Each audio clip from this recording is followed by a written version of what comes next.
right, so I'm going to go ahead and get started if that is okay with everyone. So welcome. My name is Carolyn Jones. I will be the moderator for this event. I am the program director at Grid110. I serve on a programming board for Startout, and I am a breathwork teacher and a founder of the Breathwork Lab. I'm so honored to be here today. Now, before we get started, just want to go through the flow with you real quick. Today, we're going to discuss the ins and outs of what an entrepreneur mindset is, right? What does that even mean? What does that look like? How does that show up in your life? And certainly, last but not least, we're going to talk about how to create one, but also how to nurture it once you do have one. So as you see in the chat, please utilize that box. If you have any questions at any point, feel free to use that Q&A component and ask it. We'll get to that at the very end. In fact, after the panel discussion, we'd love to open it up and have a discussion with you. And so if you have any questions at any point during this discussion today, just drop it in there and we'll get to that part. And then last but not least, we would love to introduce our sponsors to you. Let's go ahead. 1 second. Perfect. So Startout's mission is to increase the number, diversity, and impact of LGBTQ entrepreneurs and amplify their stories to drive the economic empowerment of the community. Our second sponsor is the Los Angeles LGBTQ Chamber of Commerce. This is the premier advocate of the Los Angeles lesbian, gay, bisexual, transgender, and questioning business communities, representing hundreds of businesses in Los Angeles and a surrounding area. This group also advances common business interests, economic growth, and equality in a workplace and society for its LGBTQ members. And last and certainly not least, it cultivates certified LGBT diverse suppliers and connects them to opportunities. And our last sponsor is Grid110. So Grid110's mission is to foster the most thriving, inviting, and inclusive community for entrepreneurs. We believe that anyone with the goal of becoming an entrepreneur should have the chance to pursue it and receive support along the way. Our work impacts individuals who are often overlooked by traditional startup ecosystems.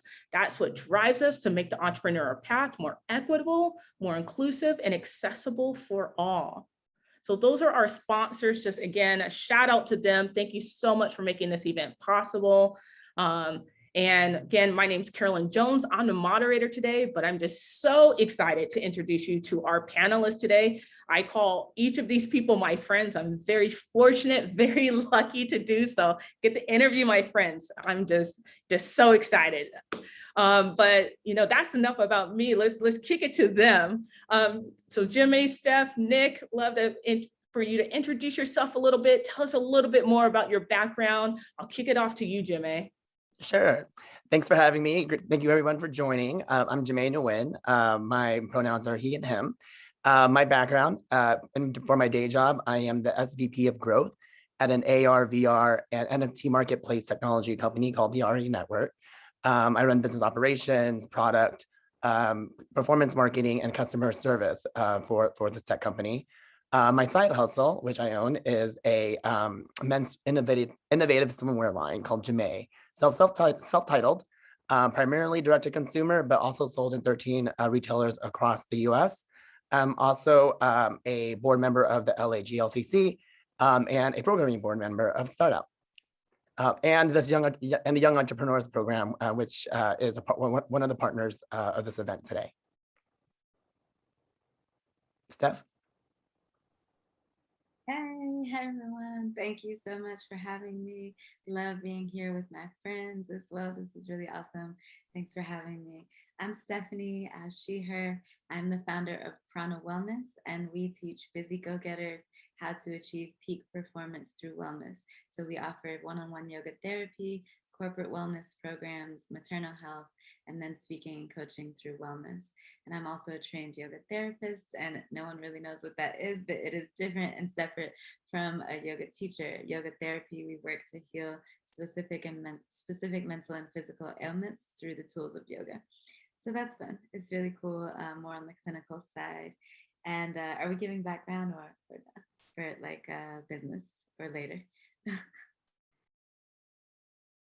Carolyn, are we giving background or like? Oh yeah, go for it, Steph. Okay. Give us some background. Yeah, my background is in media. I was a CNN producer for 7 years. And long story short, I got burnt out. I wasn't challenged anymore. I wanted to leave. I asked for leave to go to India, and they said no. So I quit and I went to India 3 days later. And in India, I decided I wanted to have my own wellness business because that's what I needed, wellness in the workplace. So then Prana Wellness was born, and that was 3 years ago this month, I think, actually, or next month, I think November. So yeah, I've been a business owner ever since. And that was, I think, 2018. So producer life kind of led me to where I am now, and just things that happened in India, a lot of growth there. So we'll get into it. Thanks, Steph, and happy work anniversary. That's amazing. 3 years is a big deal. Woo, woo. We need air horns. And last but certainly not least, Nick, can you round us out? Sure, I was actually going to say we need DJ Khaled for his air horn. Hi everyone, my name is Nick Sewell. My gender pronouns are he or just Nick. A little bit about me. So I have a background.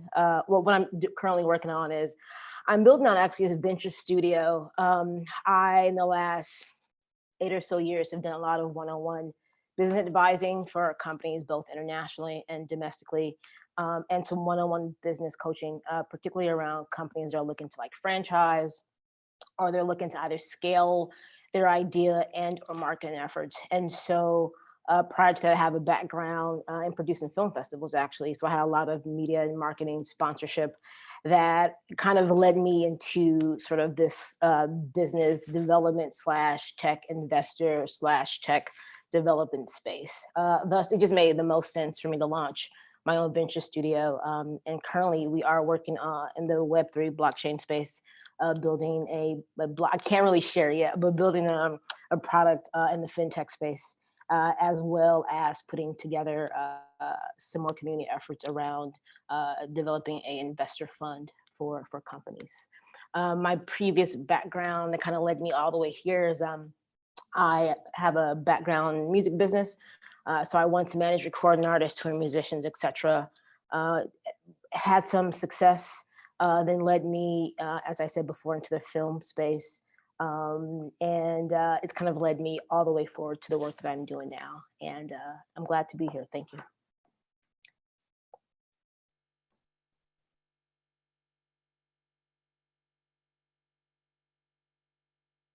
Thank you, panelists. Really appreciate it. Thank you for your quick introductions. I'm excited to just dive in there with you. So before we begin, let's talk about the title, Entrepreneur Mindset, right? Even when we all got together a little bit earlier, we were like, what does that even mean? So Steph, I'd love to kick it off to you first. What is an entrepreneur mindset? What does that mean to you? So entrepreneur mindset means that you are hungry. That is the short version. Entrepreneur mindset means that you are hungry to get what it is that you want. So let's see. I think of it as no cap. That's how I describe it now, because there's no cap. So someone once told me before I was an entrepreneur that, you know, there's security in having a W-2, there's security in having a 9 to 5, and there is, to a certain extent, but there's security in securing your own bag as well. And it took a lot to learn that. But if you're hungry, you earn your own bag. You go after it, and there's no cap, like I said, so you can get whatever it is that you want and you desire because you are calling the shots. So instead of making $80,000, which your job tells you can make, if you want to make 100 the next year and 200 the following year, you can do that without asking for a raise. So an entrepreneur means that you are hungry. And I think we are a special kind of breed as entrepreneurs. I think it takes someone a little slightly crazy, a little off, because you have to be, right? You have to be really tenacious, I think is a good word to describe it, because entrepreneurship, I don't think it's for everyone. I used to say, you know, anyone could start a business or do things, but I really don't think it's for everyone anymore. I think it takes a certain kind of crazy to go into entrepreneurship and be tenacious. So What about Nick, Jimmy? What do you think? What's entrepreneurial mindset mean to you? Go ahead, Jimmy. Yeah, to me, I think I agree with everything that Steph said, 100%. Agreed. And a lot of it too is, I think, putting aside fears and self-doubt and regret and negative self-talk and knowing how to really control that. Because in life, the only thing that you can really control is your mind, right? Everything else is going to happen. And being the entrepreneur knows how to control their mind and knows how to overcome anything that comes their way. Because starting a business is solving a problem. If you don't solve a problem, you don't have a business, right? And so there's problems and challenges, and you have to get used to that, and you have to know that it's coming, and you have to know how to overcome all of that, and you have to know how to get out of your own way. So that's what entrepreneurial mindset means to me. And for me, I think it depends. So this question I actually thought a lot about prior to the us meeting together. I think it means a couple different things, and I think for me it's about what level of analysis you're looking at it from, right? So is it I'm just now starting out as an entrepreneur, or have I sort of started one business and had some failures and successes, or am I 3 years in, or am I 10 years in? So I think at each level it's a little bit different. I can tell you that when I first started, I actually had no idea what the word entrepreneur necessarily meant. I was producing film festivals and I thought, hell, I'm like reaching the ceiling at my position. And for this company, there really is nowhere to go. And I just knew at the time that I wanted to move out and sort of, explore my own ideas. That's kind of how I fell into entrepreneurship. And then once I actually started, I was like, what the hell am I doing?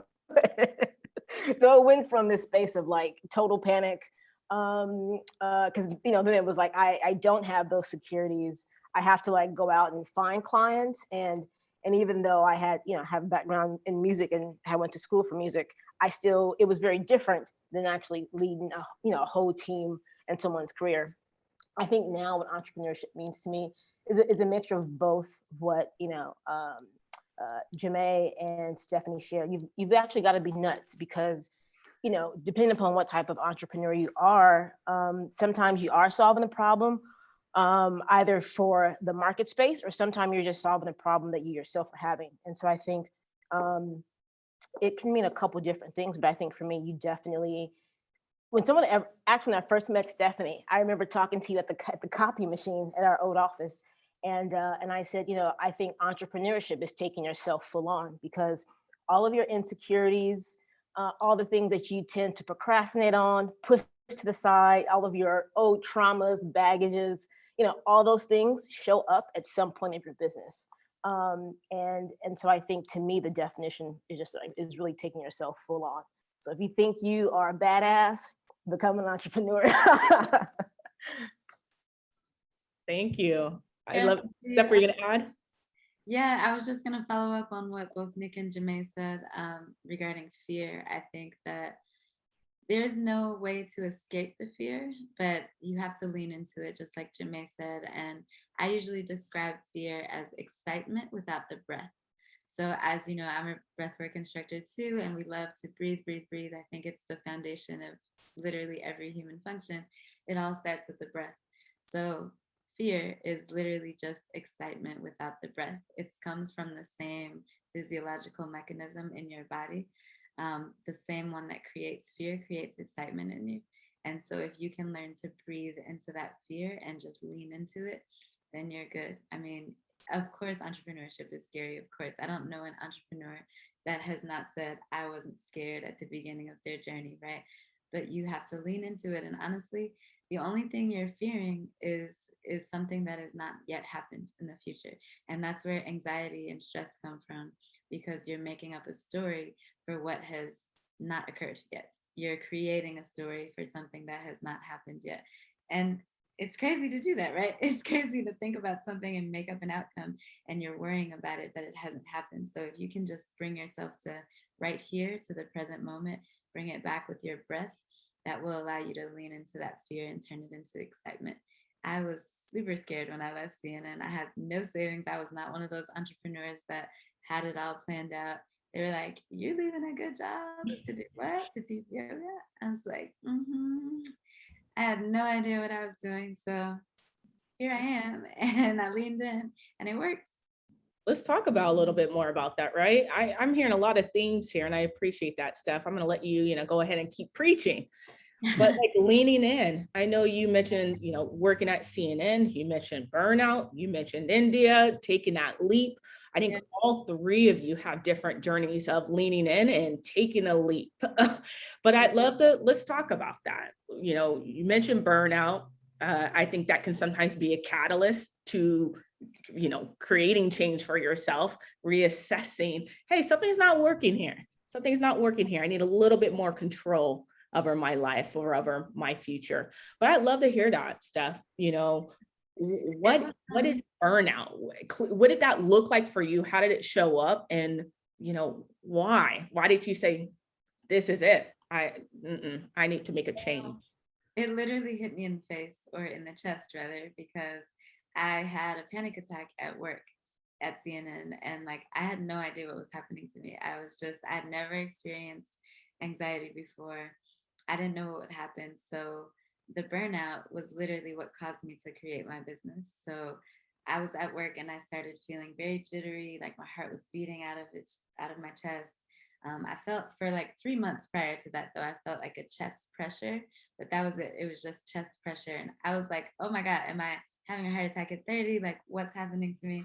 So I went to 3 cardiologists. Do you know that all 3 cardiologists told me that I'm fine, I'm super healthy, nothing is wrong, because they examined my heart, which also led me to do yoga therapy because they were wrong and they should have seen that. Any idiot doctor can. Anyways, so they didn't tell me, hey, your heart is fine, but you might want to check on your stress, on your anxiety. No one even mentioned that.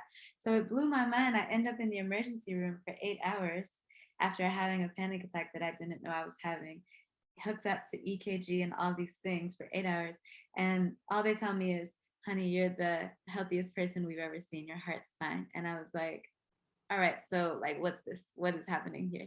And she said, you're stressed. You're having a panic attack. And I was like, whew. Well, at one point I was relieved that I wasn't dying, but I mean, it was real. It got real. And after that, a few months later, I decided to leave CNN.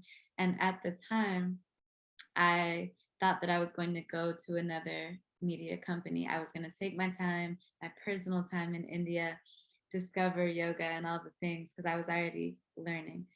And I was going to come back and get another job, but the universe had different things in store for me. And I think the level of burnout I was at CNN really just pushed me to my point where I just needed something new and I needed to feel well, really in my spirit. So I wanted other people, I wanted the things that I learned in India to be a motivation for other people, so I can share and teach people how to be well in their workplace as well. Because I think it's too often that employers and just people in general, working individuals, which is all of us, just put wellness to the side. And as a leader, as an entrepreneur, you cannot leave your wellness by the side. You can't ignore burnout at all.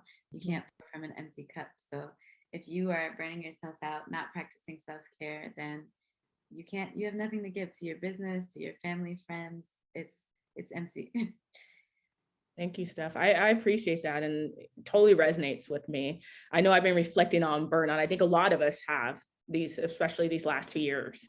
I've been hearing burnouts, being expressed more openly by people who we maybe never had these type of conversations with. And I know I was talking with a friend and it was really interesting, right? When we think about wellness and self-care, why did we say morning routines and evening routines? It applies before or after work. That tells you how we prioritize self-care in this country or in our society. It's on a back burner. And why is that, right? Especially as entrepreneurs, wellness is something we have to prioritize in our life. And it reminds me, Jimmy, when we were catching up over the summertime, I think both of us expressed burnout at various points. And we were able to have this really real conversation about just connecting, just being completely raw, transparent about what was going on. But Jimmy, I'm curious. I'd love people to hear your story as well. What is burnout? How do you deal with it? Yeah, so burnout This year was a really heavy year. I mean, I think from the intro, you kind of got the gist of everything I'm involved in. And definitely burnout is definitely real. Um, I think it's okay to be real with yourself and to take a step back and to say, like, I committed to this, I'm going to finish this commitment and I'm going to pull back in some areas. I'm going to give in some other areas and like really do that reflection to make sure that what you're doing at that time you can give 100% to and it really fires you up. Right? So nothing is forever. And I think we have to remember that.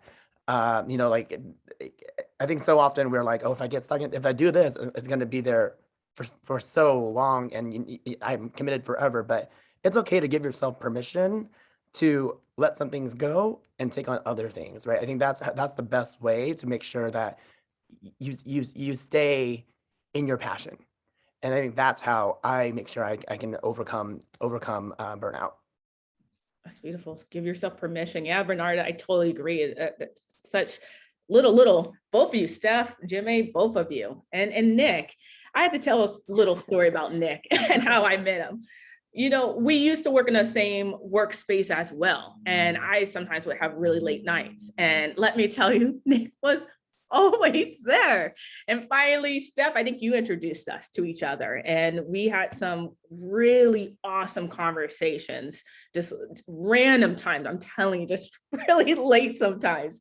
But Nick, I'd love to hear it, right? Because sometimes I look at you, just being completely honest, and like, how does this dude do this? Like, how is Nick still here working? So I love it. How do you manage burnout, Nick? You're constantly working on multiple projects since I've known you. I'm nuts. Tell us your secret. No, I think it's two things. And I think for me, so I just want to say that I think today I'll be giving I think I'll probably be like over contextualizing things for the attendees, just because I want to make sure that I'm speaking from a place that they may be experiencing. So, if content is king, then context is God, right? And so I think for me, I think I needed, and this is me looking in hindsight, right? Because I'm also having, it's a good topic because I'm also going through part of this now, is one thing I had to do, or one thing I had come to realize, that I needed to differentiate the difference between frustration and burnout. Because I think, when you're on the journey of entrepreneurship, it's a lot of frustration. And I think sometimes, when you're constantly hearing, no, let me think about it, maybe, right? Maybe you're not getting the contracts or the clients, or maybe when it just comes to going after VC funding, maybe when it's like applying to, the accelerators of the world. Maybe it's when you're trying to form your team, put together your deck just to go after and get funding, or however your approach is. I think there's a lot of frustration that comes up. And I think sometimes, I think you have to go through, at least for me, let me speak differently. I had to go through multiple times of feeling frustrated to get to a place where I realized what burnout was. Because I think sometimes, when you're on the journey, you kind of, you can hear what someone says and go, oh, I'm experiencing burnout. And it's like, in context, you may not actually be experiencing it. It may just be frustration.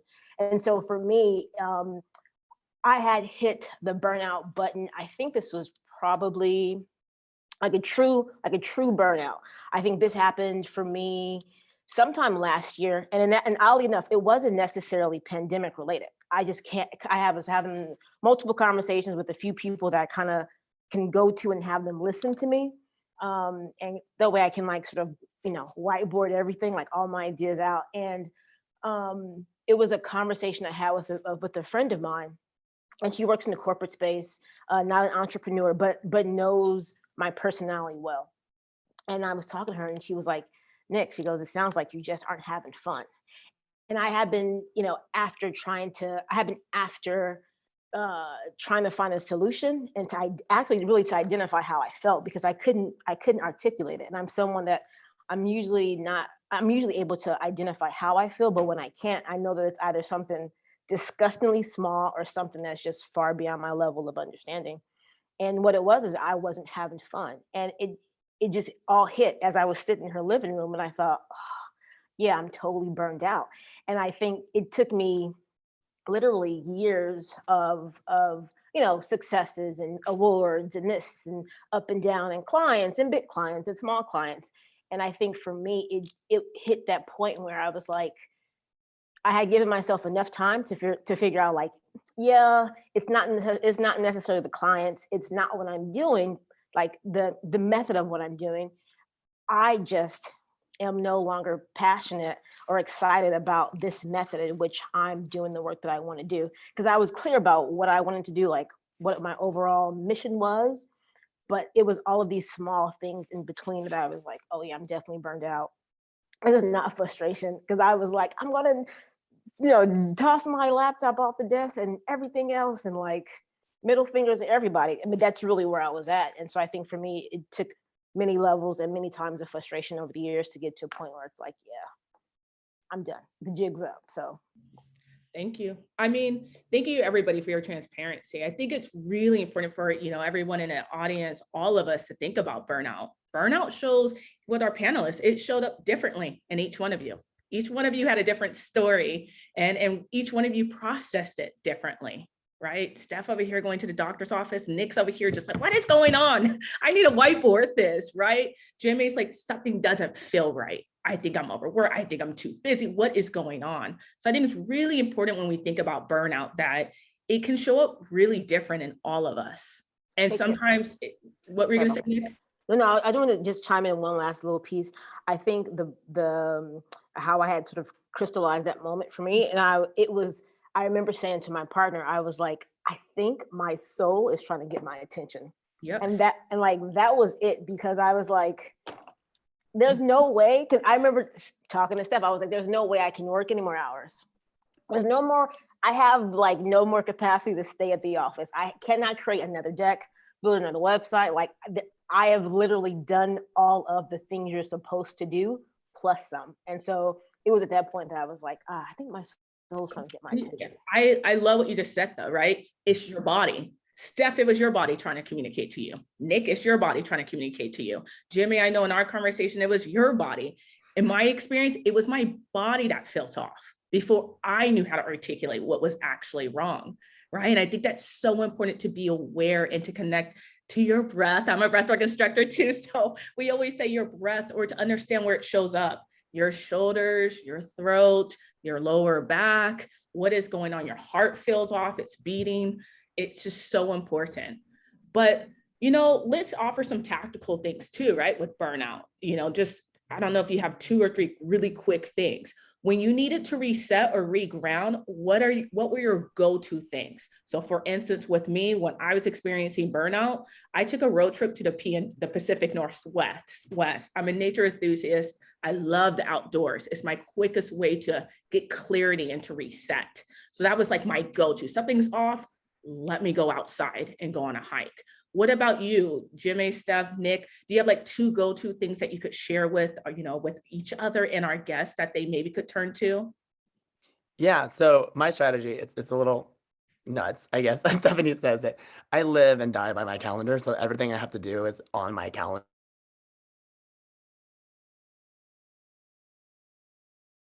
The reason I bring it up is because I actively schedule in fun time, and I schedule in everything that I have to do. And what that allows me to do is when I'm having fun, I can have stress-free fun. I can have guilt-free fun, right? Everything else is time block, time box. They have their time of when it needs to be done. But when I'm having fun, that's for me. So that's really how I can like just really kind of let go of everything. Thank you. Boundaries. That's what it sounds like to me, Jimmy. You're very your boundaries. What about you, Steph? Yeah, so I was just agreeing with Jermaine in the chat. I think it's so important to block off your time. So what I tell entrepreneurs that I coach now is to schedule that time like you schedule any other meeting. If you have a meeting with your team, a meeting with someone you report to, or with a potential client, just like you schedule those on your calendar, schedule self-care, schedule your workout, schedule breath work and meditation. Every day I have an alarm that goes off for meditation. And so these things, for me anyway, it's been really helpful to block them off on my schedule. So meetings cannot be scheduled during that time, because that is my time and that's what keeps me going as a business owner. So like I go to UFC gym now, I box a lot.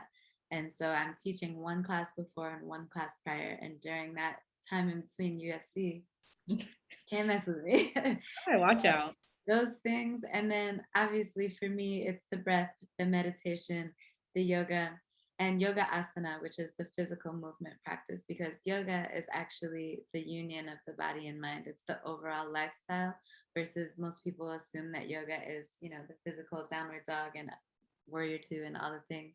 That's asana. So practicing asana will help just move stagnant energy in the body. It helps for you to develop more body awareness, and self-awareness as an entrepreneur is so important. If you don't know yourself as an entrepreneur, as a person in general, you cannot have a good business. So knowing yourself is so important.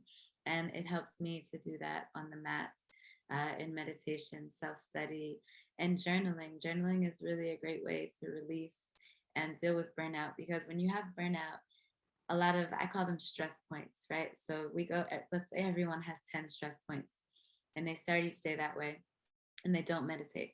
So at the end of every day, things happen, things trigger you, and you add on to those 10 stress points, and then you go to sleep, and then you go into the next day, you wake up with 10 new stress points. So now you're up to like 25, right? So it builds and builds and builds. And when you're meditating and practicing breath work and asana, physical movement, then you are releasing that stress out of your body. You're allowing the nervous system to rest. So I journal because I like to get the things out that are cluttering my brain, so to speak. So at night, I like to just do a brain dump and to say whatever is on my mind.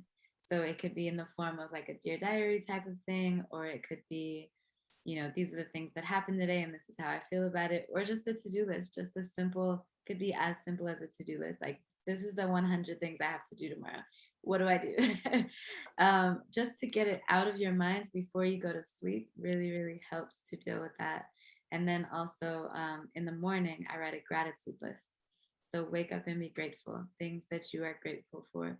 It can be anywhere from 3 things to 20 things, but every single day, practice gratitude, because it's harder to be stressed and to worry when you are staring your gratitude in the face, when you're looking at it every day and saying, okay, these are the reasons. Yeah, this crazy stuff happened and this sucks, but these great things happen and I'm grateful for this. And sometimes my gratitude list looks like water, sunshine, and my dog. 3 simple, easy things, you know? So just practice gratitude always. Thank you. Yeah, gratitude, just a perspective, right? Changing the narrative, changing your perspective on things. Nick, what about you? Do you have any brief tips you can share with everyone? Yeah, because I'm getting over going through burnout actually. And so I'll say this, again, about context. Sometimes burnout comes with like exhaustion, and sometimes your burnout will come with depression. And so I think when, you know, for me, what I've done, I just stopped. I've literally stopped everything, because I think, you know, if you're, you know, when you're going through the journey of entrepreneurship, you know, more than likely you're probably listening to someone via YouTube that you enjoy. You know, maybe you are journaling, maybe you are doing those sorts of things. But I think when it hits hard, and you're almost like paralyzed by it, or paralyzed by the thought of you feeling this feeling, I think I just stop. I literally stop everything. And, you know, sometimes it may come at a detriment for a business, but however, you're already in the space of like, there's a huge, big like X that you need to stop. And so for me, it's been that, it really just stopping, and then also to being mindful of like my self-talk.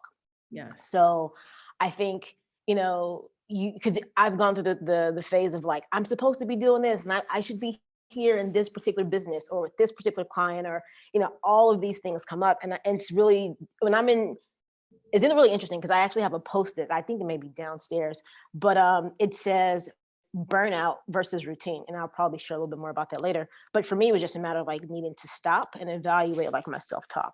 And then I really had to allow myself to say all of what I was feeling, regardless if it was negative about myself or the situation or circumstance or whatever. And then to start from there, because I think I didn't want to get into, for folks who know me, I'm fairly optimistic I'm a very optimistic person. So for me to get to a point where I'm like, screw all of this, I had to allow myself to not be suppressed and express what was going on for me. And then from there, I had to look at, well, how did I contribute to this? And then self-forgive, because I think a lot of times we don't think that it's necessary, or we don't hear like entrepreneurs talk about this, right? Most people are like scrolling through Instagram, looking at someone's highlight reel. And I used to have one of those and I took everything down. And so for me, it's been starting from that point and then stepping on like, okay, I know I need to call, my person who does this thing for me really well, who kind of gets my mind together, or I need to go out and like make time for my partner and like do things and like travel, the way she wants to and things like that, or just be open to like having a date night. And so I think for me, I just really had to stop everything. And then to be okay with the fact that, what I thought or how I wanted my business to look or businesses to look, because I have multiple, that I needed to scratch it, tear it up and start all over. And then to listen to what my inner self, my soul, whether you believe in the soul or not, but listen to my inner voice that was guiding me to like, I don't want this type of client. I want this type of business, or I want to produce this type of product. And I think sometimes it's easy to get caught up in the culture of entrepreneurship, that we don't listen to ourselves. And I think at a certain level, where you are in your business and how many years and what you're doing, your group of contemporaries sort of shift. And I think at different levels, your contemporaries are doing all kinds of things, and I think making sure that you give yourself time to like stop. I'm also talking to myself as I'm talking to everyone, giving myself time to stop, and to be okay with not knowing. And if you know me, bruh, that is such a big deal. And I was like, I don't know. I remember telling my partner, I think it was week before last, I was like, Jess, I think she may be on. Hi, honey, if you're here. I said, I don't know. Like, I don't know what this is going to look like. And I have clients and I'm doing things, but there's certain elements of my business where I just thought, this isn't working anymore. You know what I mean? So allow myself, giving myself the permission to do that was really challenging. But that I literally had to stop. Thank you. Yeah, these are just so great strategies. And I love it because they're all unique to each of us. There's some overlaps, but there's also some things we do differently. And I think it's good to also show that, entrepreneur mindset, there are similarities, but we are different. So there are going to be differences, and we need to honor that in each of us. And Nick, thank you for saying the self-forgiveness part. Having compassion for oneself. We forget sometimes, like, we are only human. We are not robots. We are human, and that's what makes us so special and unique. That is something to be celebrated, not something to run away from. And it's hard though, because I feel like sometimes when you are wanting to like, build a company or a client base or whatever you're building, you have, what you're doing, coupled with like what, entrepreneurial culture is doing, and then whatever industry you're in, right? And so there's this constant critique and self-evaluative sort of thing that we're on, journey that we're on, and we don't realize that it actually takes away from us, because at the same time, if we are people who are of the mind and wanting to like manifest or have certain types of businesses, we find ourselves, kind of, juxtaposed against those ideas. And so we are psychologically burning ourselves out in ways that we think we're trying to, keep pace and not really keep up with or compare ourselves in a negative way, but we are genuinely putting forth a genuine effort to make sure that we are developing what we want to have. And I think we only think about that being negative if we're, comparing ourselves to something that's negative. But I think even when we're genuine and heartfelt and heart-centered people, I don't care if you're a 501c3 or a B corporate, whatever the case is, I think, those of us who are in those spaces as well are privy to burnout as well. Yep, absolutely. I exactly right. It's even like what you were mentioning before. Comparison could be bad or good or neutral, right? So self-talk, the highlight reel, the stages, the hustle culture, it's entrepreneurship. I don't need to tell any of you this. Right. So let's talk about this. Let's stay on this same type of, realm, right? Let's go right next door to imposter syndrome, right? Panelists, raise your hand. How many of you have, dealt with imposter syndrome? Just raise your hand. What about you attendees? Feel free to drop in the chat. How many of you have dealt with imposter? I'm like, can I bring another hand in here right now? Right? Eric, I see you. Oh yeah, I love this. Absolutely. Drop it in a chat. Raise your hand. We are not alone in this, and this needs to be discussed more, right? It's not just a highlight reel. There's tons that go on behind the scenes. So let's talk about it, right? How do you overcome it? Is imposter syndrome something you overcome, or do you just get comfortable, such as, hello, my old friend, it's you again? So No. what do you do? Yeah, Steph, I see. Let us know. Do not get comfortable with imposter syndrome because it does not belong to you. Just like anxiety doesn't belong to you, I always tell my clients, don't come to me and tell me you have anxiety, like it's some kind of diagnosis for the rest of your life. You say, I am experiencing anxiety in this moment. That's just a quick reframe. So you can start to set your mindset to move anxiety to the side and say, excuse me, not today. So that's what you can do with imposter syndrome. I think first thing is identifying what it is and identifying that you are experiencing it. Because for me, I'm a very confident person. I'm very type A, very outspoken. So when I first started hearing about imposter syndrome as a new entrepreneur, I was like, what's that? Not me. Like, I don't experience that. But as I got further along, like say the end of my first year, probably, I started to see it come up. And I think I'm pretty sure I talked to Nick about this as well. I talked to him about everything. But we had a conversation about pricing and like knowing your value and being so confident in your value, like just being able to spit it off. And I've always had money challenges, let's say, in terms of like mental blocks, like, oh, I can't pay that much for something, or I don't want to spend that much, or that's too much, or maybe. So in my business, it translated into, oh, and I hate budgeting. I strongly dislike it.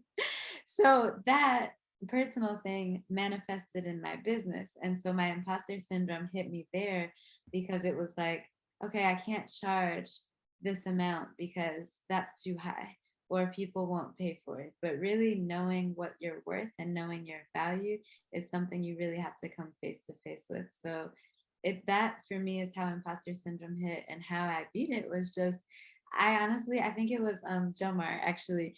Jomar told me, use a clicker and repeat your price over and over to yourself. Say it in the mirror, say it out loud in the car, just say your price like for X product or service, and keep getting comfortable with it so that you really know and understand your value. I also practice a whole lot of affirmations and things like that. So for me, imposter syndrome had nothing to do with, me not being enough or whatever, but it manifested more in the financial part. But I guess, they're all connected. So really identifying and being able to say, maybe yes, I'm experiencing that is very important, because you can coast through entrepreneurship and say, oh, I don't have imposter syndrome, but it's hard to not have it because it's a new space for most of us, right? It's super new. And I mean, Nick and I have so many conversations about this, showing up as an entrepreneur and like just knowing what your business is worth. I think Nick was one of the first people to tell me to raise them prices. So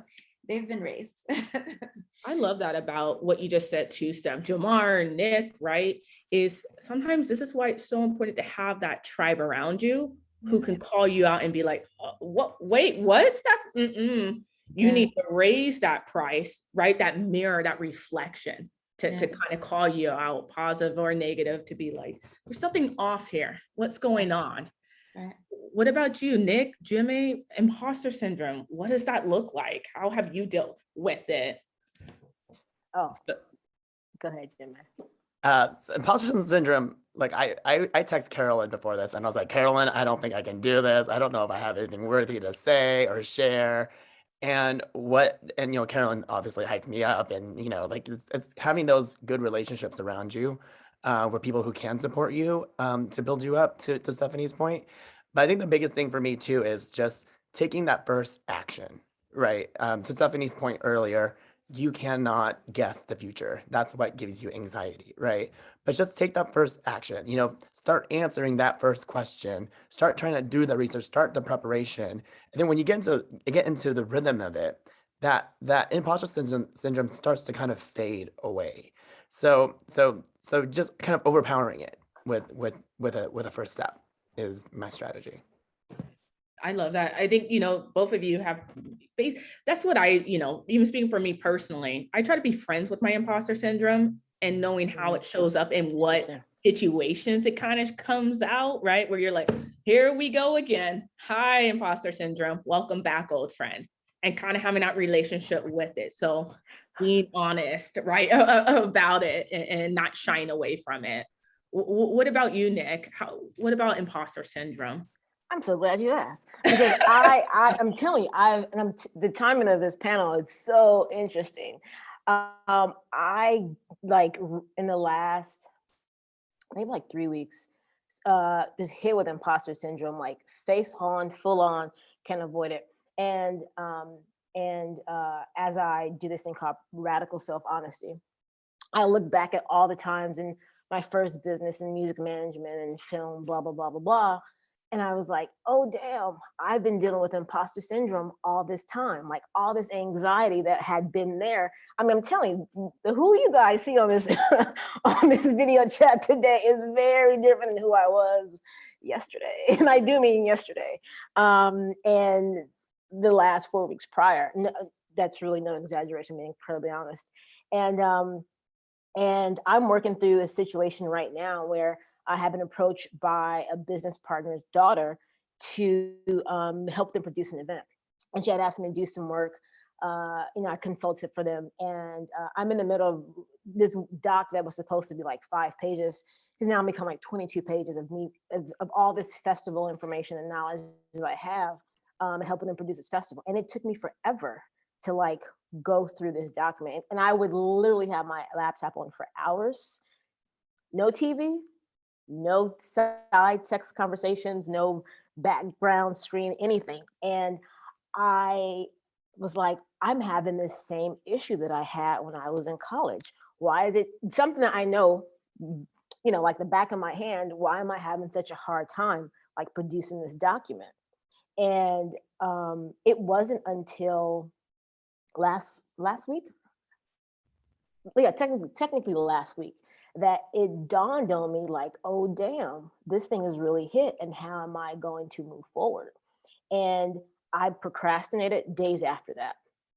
Mind you, in context, I know what I'm talking about, but when it came down to like proofreading and sending over the final doc, I was like totally freaked out. And what I had realized for me, how that showed up, I had this document that should have been sent days ago. And I've never had a client that I have not gotten back to them in a reasonable time. And I thought, oh my God, what am I, like, what's going on with me? Like, why do I feel such anxiety? And I think it took me a few days to realize it. And so how I'm actively working through that, because I'm working through it right now, literally right now, I had decided that I was going to make a commitment to myself. And the commitment to myself was fully showing up. So when I'm not going to just send it, but I'm actually going to go to their office and be like, hey, this is what's been going on with me. And even though these are people that I know, to know me is to know, even if we're friends and we have a meeting, it still goes on my calendar. No matter what, I treat it like, like it's like the person's a client. But, for me, it's to go and show up and be like, hey, I've had this challenge.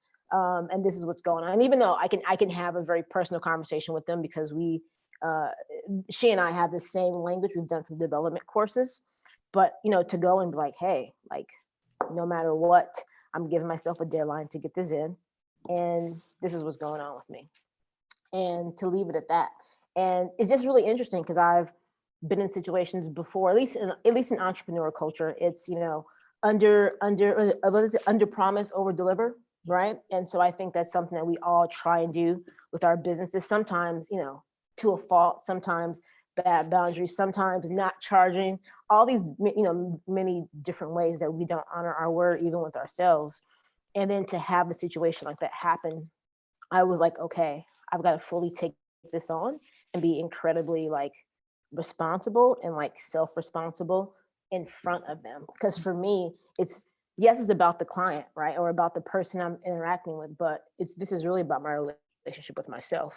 And then me using it as an opportunity to really tackle something that has a very good chance of potentially showing up again. And because it's shown up so many times before, I haven't had an anchor point to anchor myself to go, oh, I've been here before. This is how I'm going to handle it. So now I'm like, this sucks. But at the same time, I have to push myself to look at the value of it, so that if this shows up again for me, I'm like, oh yeah, been there, done that. All right, so let's get to work. So. Yeah, completely. I mean, let's stay in here, right? Every single person mentioned relationships, part of actually helping us get through imposter syndrome. So let's talk about relationships. I think relationships may be one of those things we do not talk enough about in entrepreneur journey, how they change, right? Whether that is friendships, romantic partnerships, community with like-minded people, like entrepreneurs, like Start Out and its sponsors on this event. LGBT Chamber of Commerce, Grid110, communities like that, or even a tribe. Nick, Steph, right? Jimmy, Nick, we were all texting each other after each part. How funny, like, wow. But let's talk about that. How have your relationships changed? And take that however you want to go. Yes, Steph. Oh man, I know that we talked about this when we spoke earlier. And for me, I think this year and last year with COVID, it has really, really become apparent what my needs are as an entrepreneur in developing my adult relationships, because your adult relationships will change. And when people always used to say, oh, entrepreneurs are lonely or your circle gets smaller, I was like, no, I'm super social. I have so many friends. It gets a little smaller, but it's not necessarily a bad thing, one. And also, it gets smaller maybe, but it grows because you have different types of friends. So I'm still in that process currently of going through, what do my adult friendships look like and what do I need as an adult friend who happens to be an entrepreneur? Like, what do I need? And you have to, I don't think we ask ourselves that enough, that question, what do I need out of a relationship, or what are the requirements, you know? And I think that changes because you can have a friend that you were friends with for 15 years, however long, and you were so close to them, and then all of a sudden things change. And it doesn't mean that you lose love for them at all. It just means that you may be on different waves, different, wavelengths in your life right now. And you may not relate as much as you used to, or you may not understand the same things like you used to. So I'm definitely experiencing a lot of that right now. And it made me really appreciate my founder community, like Grid110 and all the folks that we met at Cross Campus. Like, man, y'all were my tribe for sure. For sure. Those late night combos with Nick, man, it was needed. But I value those friendships at this point in my life. I'll be perfectly honest with you. I value those friendships now more than some of my older friendships, because they get it. Entrepreneurs, like we said at the beginning, have a very different mindset. And so when you're talking to a founder entrepreneur, you know that they can relate on some level to whatever it is you're venting about or going through in that moment. So I have entrepreneur friends who I'll just like be driving somewhere and leave them a voice text and be like, oh my God, guess what just happened to me? Because I can't necessarily call my friends right now that have a 9-to-5 and they will relate, So it's honestly been very much a learning curve for me, and a kind of a uncomfortable space to be in, as someone who's an extreme extrovert and very social. So I was like, wait, I don't want this to change. Like, they're my friends for so long. What's happening? What's going on? But just leaning into that, like we always said, lean in, and understanding what your needs are is so important, because your friendships will change. That's a natural part of life. But what do you need in your relationships now? And that can be romantic or friendships. Yeah, and going back to what you were saying, Stephanie, about like entrepreneurs are a special type of breed of human, right? I think what's interesting about relationships is society kind of trains you to kind of follow a very certain path, right? It's go to school, get a cushy job with benefits, retire at 65, then live your life, right?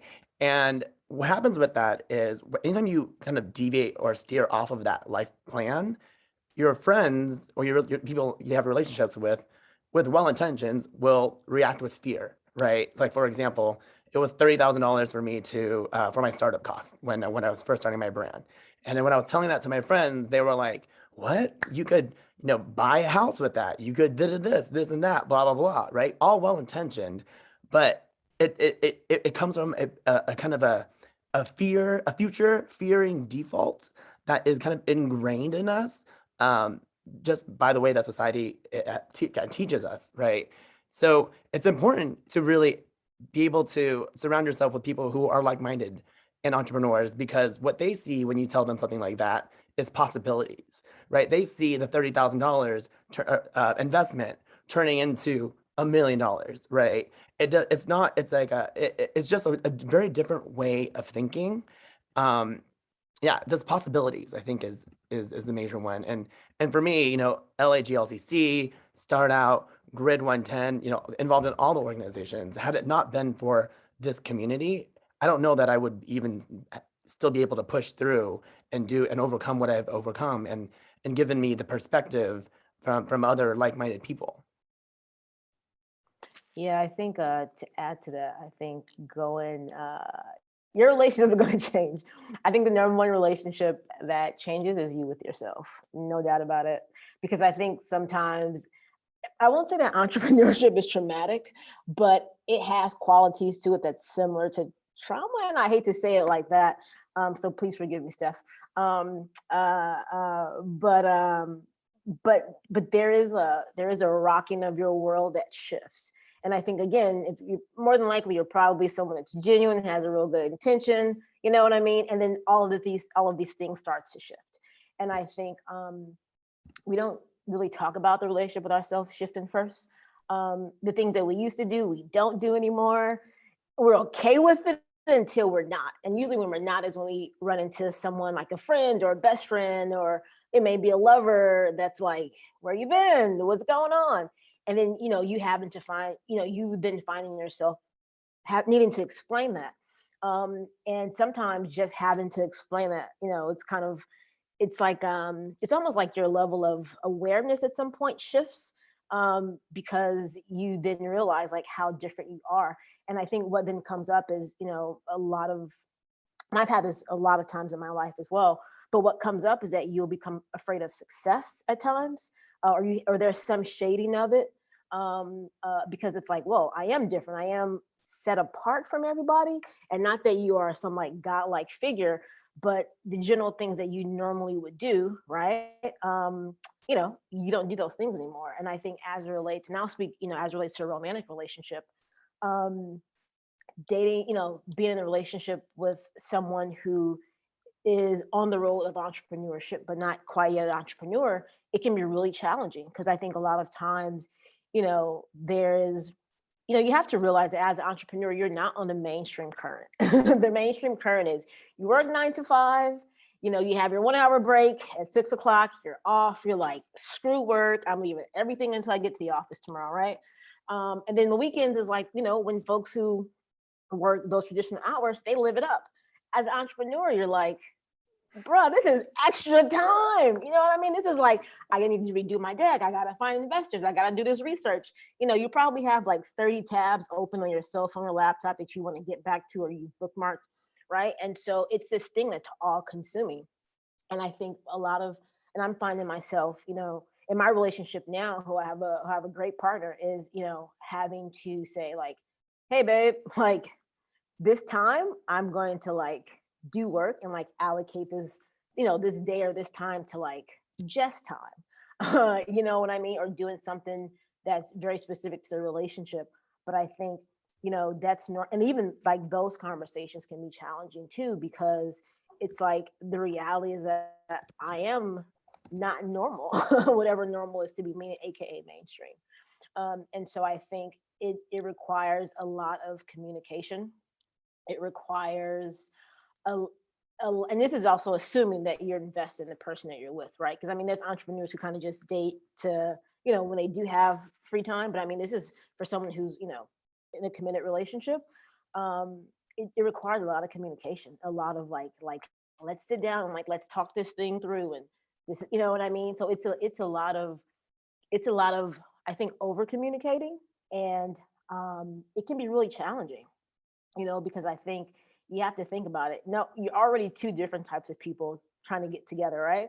And then you take on, you know, being with someone who's not an entrepreneur and what that looks like, you know, and it's like, well, you know, yeah, I may be going with you to Nevada for an event, but like the first 8 hours of the morning, I'm waking up at 4 o'clock and I have to get this work done. So I think a lot of it there's a lot of give and take. I also understand that, you know, there are a lot of entrepreneurs who don't find themselves in relationships because, you know, just what we're working on is so demanding. And I think another distinction, and I'll make it quick, is, you know, those of us who are entrepreneurs, a lot of what we are creating is really from our own selves, our own imaginations, you know, whereas folks who may have a more traditional hours, you know, it's typically like work tasks that they're completing, right? And so sometimes the focus that I need may be different than the level of focus that you may need. And I think just being okay to have those honest conversations can be challenging, because I mean, you know, it may not be I have like 3 hours to text, right? And I think just like even those small things, you know, can really play a big part in relationships. Absolutely. Thank you. Thank you all.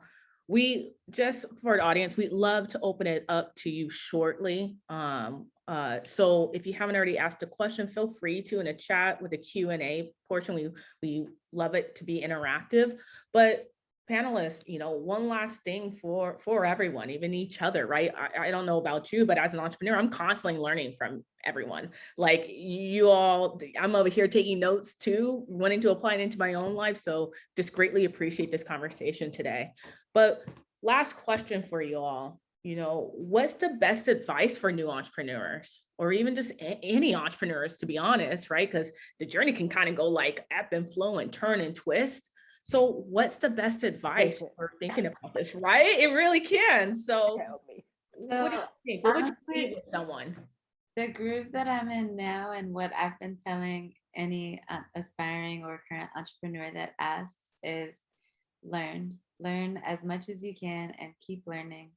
Always be a student of the world. I think the best teachers are great students. I always post that, especially for me as an instructor of movement and all the things. I think it's so important for me to continue to learn. And, you know, it's really like, I try not to be judgy with people about it, but that book that I mentioned in the chat, it helped me to see like, we literally think different. Not that I'm a millionaire yet, I'm getting there. But to have that mindset of the millionaire is to constantly want to evolve, to constantly have the desire to learn from other people. So no matter how successful you get or how much knowledge you think you have, there's always more you can learn. And there's always someone who has been just this much above you who can share their knowledge with you. So seek out those people, find mentors, whether they are, yes, multi-million. Thank you, Bernard. Appreciate it. Multi-million very soon. But seek out people who have been there, and also peer mentors. I love having peer mentors that are like on my same wave, but just, you know, I can share these gems and we can exchange gems, you know? So I think learning from people, I read a lot of audiobooks, listen to a lot of like podcasts on business and self-help, all those things, all the things to like nourish your mind. I say at least once a day, learn something new, even if it's just 5 minutes, once a day, every day, learn something new. And it really helps. I think it helps to elevate your business. It helps to elevate your mindset. And that's what we're talking about, right? To elevate the mindset of an entrepreneur and of a millionaire, really, because we all want to be multiple millionaires. So you have to constantly be learning and not shy away from it, because there's certain people who I've encountered who are just those, we've all met those people who are there like, oh, I already know that. Oh, I did that, or I tried that. And they always have an answer for everything. And they're never open to receive. They think that they just know. And then I go, why would I take that class? I don't need to learn. It's like, because if every webinar that comes up, I take it. If it's relevant, I take free and paid webinars. There's so many things out there that so many options. I take courses regularly. So after I got my regular certification, I got certified in like 3 other certifications after that. And I'm currently still in school for 4 years. I'm in my 3rd year for yoga therapy. So it's just advancing, advancing, advancing. No matter how much you grow, there's always room to grow more. For me, I would say to learn to build a healthy relationship with failure, because failure is inevitable. And to Stephanie's point, failure is a form of learning, right? Um, when I started my company, I drank too much wine one night, ordered $3,000 worth of fabric, more than I needed, and was left with a bunch of extra fabric. I refused to let myself see that as a failure. So what did I do instead? I produced more swimwear and I figured out how to sell more. Failure only becomes a failure when you let it become failure. So just just build a really healthy relationship with what failure looks like to you, and how to get through it. Yeah. Sorry, Carolyn, before I do that, I don't know if the other panelists, if you guys saw a Q&A that popped up. Okay, I want to make sure that we got to it. Just kind of, my screen just kind of like went all nuts. Sorry about that. So yeah, to kind of put my mind back on track, because I was trying to make sure I was looking at the chat panel. I was trying to be more proactive in the chat. I think one thing I'd say is do it. And I know that sounds almost so simple, but it's not. And I think do it. If you're a new entrepreneur, or if you're someone that is wanting to, go into entrepreneurship, I say do it. Take the challenge full on. I think if you're an entrepreneur who you have this idea to take your business in a different direction, do it. I think if you're someone who, you're like, you just have an idea that you want to pitch to a company, do it. Because either two things are going to happen. It's going to work out in whatever that way that's going to look, or it's not going to. And I think most times, doubt is a killer of dreams more than the action that we've taken. So I think, and I say that even to myself. That's the only way you're going to know, is if you do it. It's great to like follow all these people online and scroll through social media and listen to everybody on YouTube. But if you don't do it, you don't know. So it's like, that's no matter what level you're at. If you want to take your business internationally, or open up another department, or create another company, just do it, because either two things are going to happen. Perfect. I mean, thank you. Thank you, friends. I really appreciate your time today. And just thank you for sharing your experience. It's always such a wonderful time when we get together, even if it is Zoom. So thank you, everyone. Thank you, guests, for being here as well. We definitely want to get to your questions. I'll read it out to you, panelists. I think you can see it as well, but I'll go ahead and do it. It's from Sam. Thank you, Sam. I'm curious about how to market yourself and get out there so you can draw in clients. So panelists, how did you market yourself and get new clients? What does this look like for you? When I first started, I really thought I needed a marketing degree. I felt like I was giving myself a master's in marketing without actually enrolling in school, because I knew nothing about marketing, and I felt so behind as a new entrepreneur, because I was like, what am I supposed to do? Didn't know how to do graphics, didn't know how to like get clients. I was totally clueless, and I was very open about being totally clueless. But I realized that I already had the superpowers. I already had innate strengths that I took from my past corporate life, from my natural abilities, that I could use as an entrepreneur. So I'm a people person. I'm a like master networker, as I call it. So I used that skill, which I used at CNN, in order to get my clients. I started going, this is pre-COVID, mind you. I started going to every single event in LA. At the time, I was going to like 3 events, yes, and Nick was there because I'd be like, I gotta go, I'll be right back. I'm going to an event. And then he was still there when I got back from the event. But I was constantly putting myself in front of people because there's no one's gonna sell your business like you. No one's gonna sell it like you. No one can convey the passion like you, no matter if it's a service or a product. And then also cold calling only goes so far. I'm not saying you can't build your business with cold calling.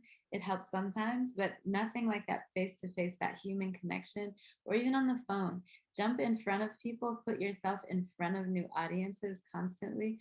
So Sam, I think that that's the first thing. Put yourself in front of new audiences all the time so that people start to see you as an expert in your space. And then also learn to tell your story. Really dig into your why, your culture ad, as we call it. So, I mean, I tell my story all the time about CNN and the panic attack, but someone told me the other day, you have so many stories. Like, and I've done some cool stuff. And so start to tell those stories on a more regular basis. And they can be small stories. It can be, I can literally jump on the Instagram stories and say, hey guys, I'm just sitting here and my dog just jumped up onto my couch, and just be personal. Once you start to share the personal side of you, people will become more curious. Share what you do after you meet with a client. Share what you do when you close a new deal or launch a new product, something like that. Tap into those superpowers. Yeah, storytelling. Yes, it's such a superpower. So once you can figure out how to tell your story, and you can tell it in a million different ways, you don't have to say the same spiel over and over. Tell your story in different ways to get people to relate to you. So that is what really helped me, just putting my story out there and putting myself physically in front of different audiences. I echo that.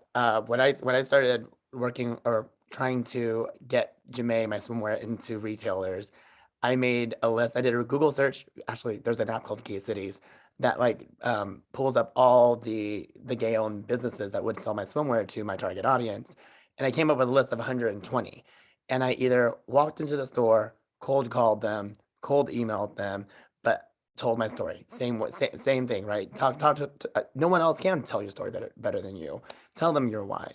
My success rate for that was 7%. I think I had like 8 of the 120 stores say yes, which sounds like a really small number.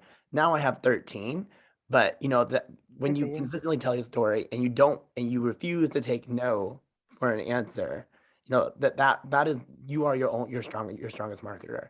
And now I have 13 stores who are marketing on my behalf, which is phenomenal. Nice. Yeah, I think I'm going to echo a little bit of both what Stephanie and Jimmy said. I think it kind of reminds me like being a musician, like if you're playing guitar, when you first start playing, your fingers are like incredibly soft. And then you look up one day and you're like, damn, my hands are calloused. And I think the callous comes from the constant no's and the rejections. And I think that's part of the process, right? And so I think, you know, it's a lot of one. I think there's knowing your story. I think you have to put yourself out there. And I say this as somebody who, on here, my picture is an icon, right? And I think I'm a trans person of color, and so I get lots of interesting inquiries about who I am, what I do, and I think it's really interesting when someone does meet me. It's like, oh, hey, you're Nick, and I'm like, yes, I am Nick. And so, and even though I answer this question from this experience, because there's a lot of times I will get that immediate reaction from people face to face. And so I think for me in those times, what I have chosen to do is to find a way, and I mean like a framework in my mind, to be okay with that and to still say, hey, this is my business, this is what I'm doing, right? Because I think sometimes, as a person on the LGBTQIA2S spectrum, I think there are many times that we, especially if our packaging, right, it doesn't look standard or traditional. I think there's lots of times that we overthink what someone is going to think about us. And so I think for me, it's been to be okay with people kind of, having a moment of being taken aback by me, but then also ensuring them that it's okay to be and to have questions and to kind of, do that normal human thing that we all do.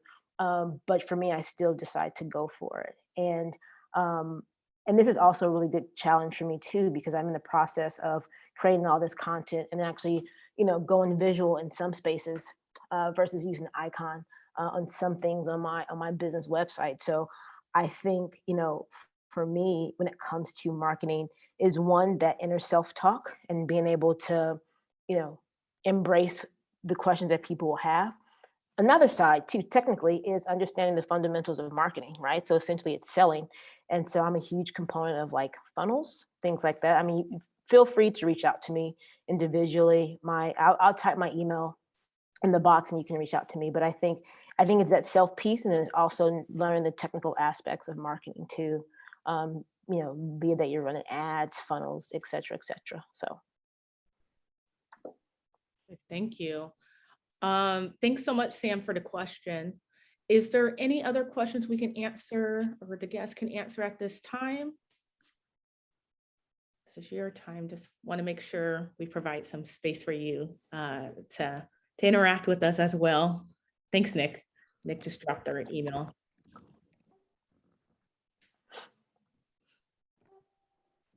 come on, ask these questions, people.